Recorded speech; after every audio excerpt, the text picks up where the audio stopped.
તો અંકલેશ્વરમાં ભરૂચી નાકા પાસે આવેલા જગન્નાથ મંદિરે રથયાત્રા પૂર્વ પરંપરાગત જળયાત્રાની ધાર્મિક વિધિ શ્રદ્ધાભેર યોજાઈ છે। જ્યેષ્ઠ પૂર્ણિમાના પાવન અવસરે વિવિધ પાવન નદીઓના જળથી ભગવાન જગન્નાથજીના ષોડશોપચાર વિધિ સાથે જળાભિષેક કરવામાં આવ્યો હતો। આ ધાર્મિક વિધિમાં અગ્રણીઓ અને ભક્તોની ઉપસ્થિતિમાં પૂજા વિધિ સંપન્ન થઈ હતી। તો પરંપરા મુજબ હવે ભગવાન અષાઢી બીજ સુધી ગર્ભગૃહમાં વિશ્રામ કરશે। તો આગામી 16 જુલાઈના રોજ ભગવાન જગન્નાથ ભાઈ બલરામ અને બહેન સુભદ્રા સાથે ભવ્ય રથયાત્રા નગર ચર્ચાએ નીકળશે। આજ રોજ ભગવાન શ્રી જગન્નાથ મંદિર અંકલેશ્વર ખાતે ભગવાન શ્રી જગન્નાથજીની સ્નાન વિધિ પૂજા રાખેલ હતી, જેમાં મોટી સંખ્યામાં ભાવિ ભક્તો હાજર રહ્યા હતા। આજ રોજ ભગવાન શ્રી સ્નાન કરી એમના મોસાળ પક્ષે જશે।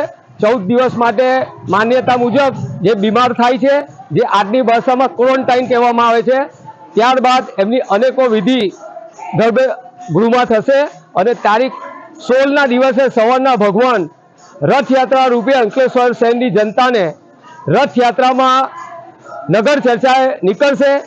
16 તારીખે નગર યાત્રા કરવા નીકળે છે, ત્યારે રથયાત્રામાં પધારવા માટે અમે ભાવિ ભક્તોને આમંત્રણ આપીએ છીએ।